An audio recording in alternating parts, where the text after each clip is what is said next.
Smaller travel groups like First Nature Tours are urging Canadians to embrace our natural resources and not be afraid to admit they like Oregon. Not be afraid to admit we like Oregon? That's a bold one from First Nature Tours. I'm not afraid. I just think Oregon is boring as But hey, to each their own. Still saying we're afraid to admit it? That's some next level arrogance. Drop it in the comments. Do you actually like Oregon? Or is that just them talking? Welcome back to the channel. Today we've got updates from Oregon, Rhode Island, and Montana. You'll notice a trend. US tourism spots seem to think everything will magically go back to normal this summer. Hate to break it to them, but it won't. There's this entitlement in the way they talk. Like they expect us to come back no matter what. As if the threats, the rhetoric, and the bullshit don't matter. I don't feel bad for them, and I know a lot of you don't either. Quick thanks. We just hit 6,000 subscribers. Honestly, that support keeps us going. If you're new here and like what we're doing, give it a like and subscribe. It helps more Canadians see what's really going on. Today's background is Whistler, BC. I just went back for the first time in 10 years. Used to visit all the time in my 20s and forgot how incredible it is. If you're heading to Vancouver, make time for Whistler. You won't regret it.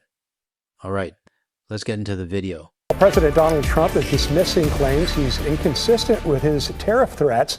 They have been labeled the taco trade by a Financial Times columnist, which stands for Trump always chickens out. When questioned by CNBC, President Trump denied backing down, calling his actions strategic. I had to throw this one in. Taco Donald, or Taco Trump, I honestly hope that name sticks. If he's going to keep disrespecting Canada and our allies, the least we can do is give him a nickname that stings. Our neighbors to our north are sending a strong message. In fact, they say you mess with Canada, you'll lose your visitors. A 20% drop in Canadian tourists. Let's take a little walk, guys. Tour guide Shannon Crail has worked at Around Portland Tours for 2 years, but she sees a change with Canadian tourists. There's definitely a little bit of political climate, and the convention attendees that I've met have said that probably if there wasn't a convention here, they wouldn't have come. Travel Portland said the numbers tell the story. The forecast shows a nearly 9% dip in international travelers coming to the U.S. this year and an estimated 20% drop in Canadian tourists. In April alone, a 30% dip in Canadians visiting by land and a 20% drop in those traveling by air. The numbers change depending on who you ask. Some say tourism is down 20%, others say 40%, and the arrogant ones say it's only 5 to 10. But the trend is clear. It's going down. U.S. tourism is betting everything on summer. Families heading to Disneyland, New York, beach trips, camping, all the usual spots. Some businesses are even acting like we owe it to them to come back, just because we always have. Well, not this year, and not for the next 4 either. Canadians can go anywhere in the world, and it looks like a significant amount of them will be choosing to visit other destinations, at least, in the short term, and hopefully it'll end soon. Smaller travel groups like First Nature Tours are urging Canadians to embrace our natural resources and not be afraid to admit they like Oregon, like one traveler. He basically was like, this is like suicide for me socially, if anybody knew that I was here. So like you had to kind of keep from tagging him in anything on social media. Travel advisors are also encouraging influencers, media, and industry insiders to come see what we have to offer. Show them these wonderful, welcoming communities that have all the signage up that tells the story of how welcoming we are. And he said hotels are seeing the biggest struggles, and the lodging tax is what props up our tourism. You are finding that some people are choosing to not travel, this year, and some people have said they won't be traveling for the duration of this presidency, but we are doing a lot of work to counteract that. Just looking for ways to tell Canadians that Oregon's still here, Portland still loves Canada, and we're hoping to see them come back whenever they're ready, and hopefully soon. Sure, Portland will still be there. But so are the bullshit pre-clearance checks, phone and laptop searches, judgment over tattoos, and random detentions for no reason. Oh, and let's not forget the 51st rhetoric from MAGA. We have our reasons for not coming. I just wish one day you'd actually get it. All right, let's move on to the next video. With summer months quickly approaching, it's nearly the busiest season for tourism in Montana, and historically, visiting Canadians account for at least 20% of Great Falls' economic spending. However, this season may see that number decline as less Canadians are traveling over the border. It's like a little oasis. The campgrounds at the KOA Holiday in Great Falls is filling up with visitors. We do have quite a few Canadian tourists that come through here. And typically, a lot of those visitors are Canadians stopping in overnight or for an extended stay. Canadians are a big part of our business. We love the Canadians. We welcome here with open arms. If you really love Canadians, then you'd know that threatening to annex a friend's country is a massive insult, but you never bring it up. So what is it? Do you actually care about Canadians or just the money we bring?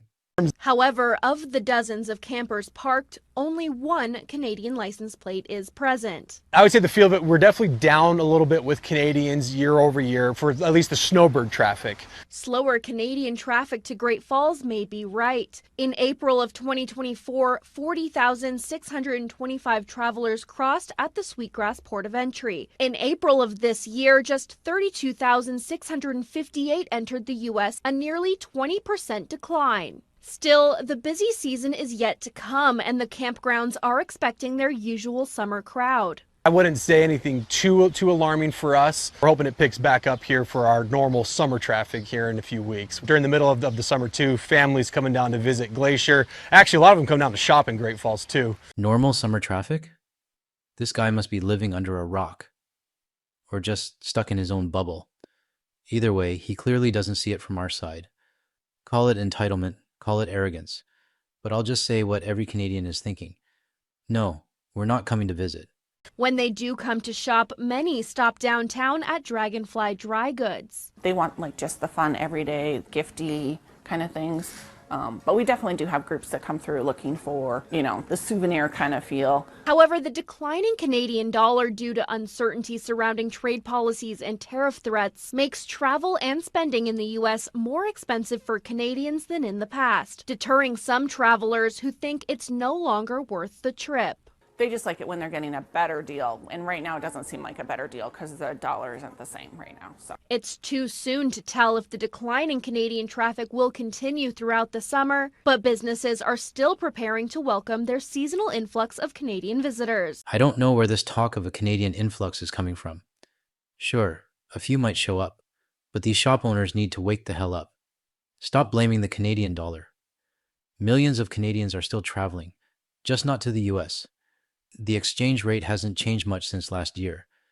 But last year we came down. What changed? The orange idiot in the White House. Let's move on to the next video.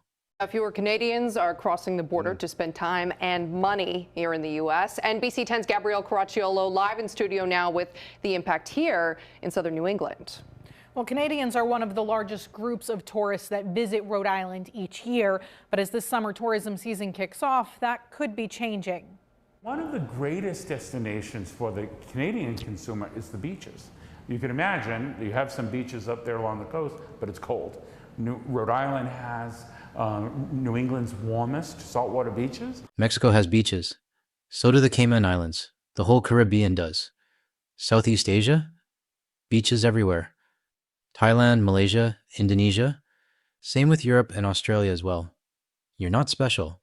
Rhode Island's commerce pays close attention to tourism trends and how they may impact the ocean state. When the Canadian Prime Minister is telling people to rethink traveling to the U.S., it's not good. Certainly, we are very cautious and concerned as to what the conversation is elsewhere. In 2024, more than 180,000 international travelers visited Rhode Island. About 40% of those visitors were from Canada. That's more than 77,000 people. This year, they're predicting closer to 61,000 Canadian visitors. Any type of travel that requires long-term booking, like a group tour, for instance, we did see a little bit of a change there, and we're hoping that will change. We were told that we'd see about a 1% 25% decrease in Canadian visitation. So we're watching the borders, it's more like about 19%, and we're finding as time goes on that people are showing interest again. I'm willing to bet this guy's numbers are way off.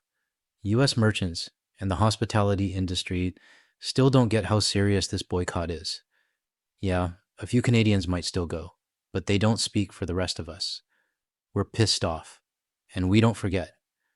Actions matter more than words. I'd have more sympathy for these businesses if they actually addressed the real issue, the White House. If they stood up and showed they were pushing back too, maybe I'd care. But expecting us to come back just because we always did, that kind of entitlement only pushes us further away. Let me know in the comments. Do you agree? Do you feel the same ignorance and arrogance from these shop owners? And if you found this video helpful, hit like and subscribe. It helps more Canadians and allies find the channel. Thanks for watching. See you in the next one.